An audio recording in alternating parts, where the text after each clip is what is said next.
Kariz qaynonamga kelgan sovg'alarni ruxsatsiz birinchi bo'lib men ochganimga itti bolasiday so'kishishdim.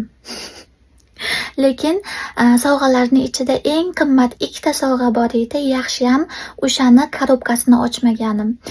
Shuning uchun hozir kariz qaynonam o'zlari eng qimmat ikkita sovg'ani raspakovka chek qilib beradilar.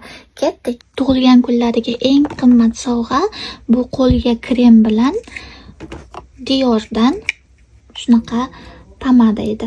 Endi buni kariz qaynonam o'zlari raspakovka chek qilib beradilar.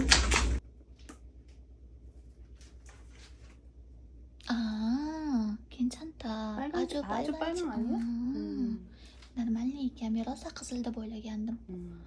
얼마예요 이거? 한 56,000원? 우리나라 돈으로 56,000원? 56,000원이면은 bizni o'zbek so'mida shuncha chiqargan. Qo'lga krem hali ochilmagan. Shu kichkina qo'lga krem 얼마라고요 이거? 오늘은? 3만 원? 3만 원. 3만 원. o'zbek so'mida shuncha chiqadi shu kichkina krem. Va yana shunaqa idish olibdilar. Judayam og'ir. Bu 56 ming won ekan bu ham. O'zimizni o'zbek idishlardan qo'ymasin.